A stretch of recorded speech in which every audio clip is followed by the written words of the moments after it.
So, magandang araw ulit mga boss, mga sir. Ito, L3. I-vlog tayo kung saan makikita yung power window fuse.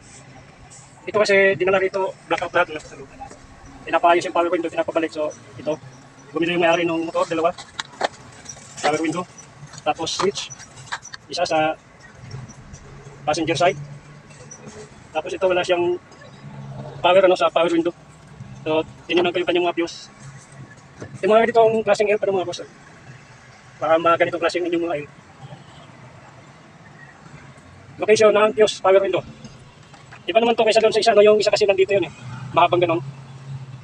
Ganon. Nandito siya. 4 fuse yan dito. Ito may mga relay. So dito ang location ng fuse ng power window. Ito. 1, 2, 3. Yung nasa itaas, 10 amperes.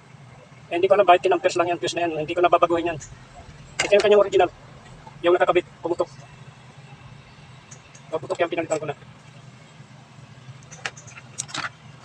So ngayon may ano na to, may power na siya. Kaya yung mapapansin, listing tayo. Power. Dali mga boss kaya hindi ako makaan. Babalik na rin ko lang yung cellphone.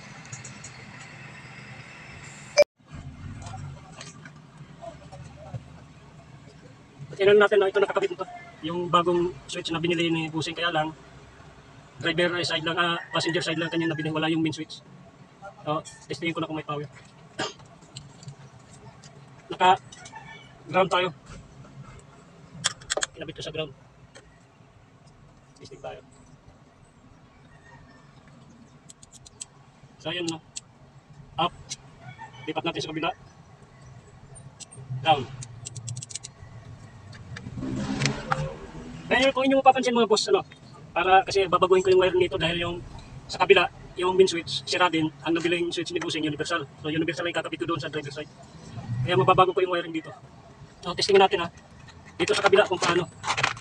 Itong bagong switch, bagong test light, ibang test light ang gagamitin ko. Kabit natin yung isa dito. Tapos itusok natin yung kabila. Indo tayo.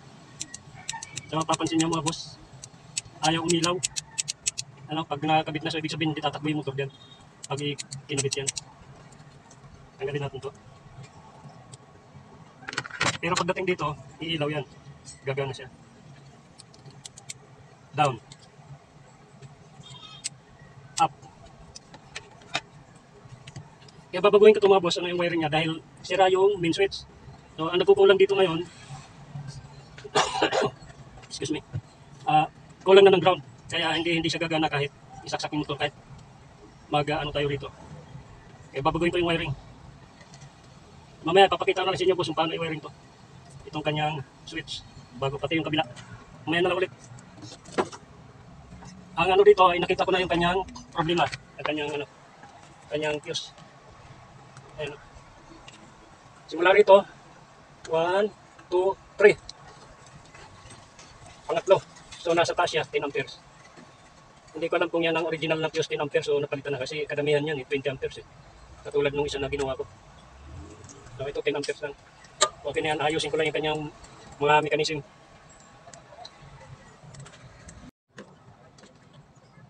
So ito mga boss, kinabit ko na yung kanyang mechanism. Nilagyan ko na ng motor. So iwawiring ko na lang to. Itong kanyang switch. Dahil sira yung main switch doon sa driver side. So dito na lang gagana, single na lang dito na lang. Wala nang control doon sa driver. So itong pag-wire mga boss, gusto nyo mag-DIY. DIY tayo. So una, kabit tayo sa ground. Kakabit na sa ground. Kunin natin yung power dito pa tayo may power na. Ayan, may power yung gusto mag-DIY may mga ganitong sakyan L. Andiyan na rin yung fuse location kung saan ko kung may. So itong socket papunta sa motor. Ito. Kunin yan, ito. Brown at saka yellow, tapos blue at saka yellow. Bye-bye natin dito sa dulo. So dito siya. Ito. 5 wire lang yan. Yung dalawa. Pinutol ko yan ito. Dalawa. Pinagsama ko yan. So sa ground natin ikakabit. Ito yung ground, gumawa na ako ng ground. Dito natin kakabitin. Sa ground.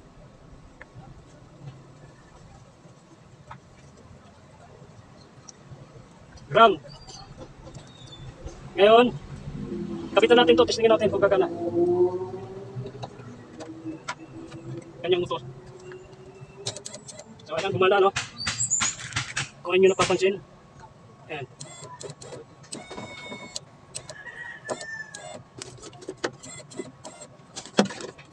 Ikakabit ko na lang yung kanyang salamin. Oh, natumba.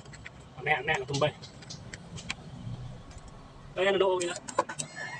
Ito na lang yung kanyang salamin.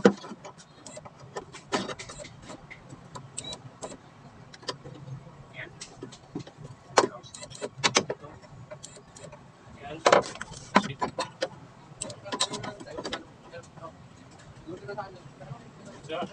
Ayan mga boss, okay na siya. Kakabit ko na lang yung kanyang salamin. Ayusin ko na lang yung wiring nito. Tapos, kung sakasakali naman may bagong switch sa driver side, ganun din, madali lang ibalik yan. Ibabalik ko lang yung pinutol yung wire para gumana rin doon sa driver side. Sa ngayon, dahil single switch lang siya, ganyan lang muna ang wiring. Okay mga sir, pakita ko na lang mamaya yung salamin kapag naikabit ko na. Ayan mga boss, naikabit ko na yung salamin.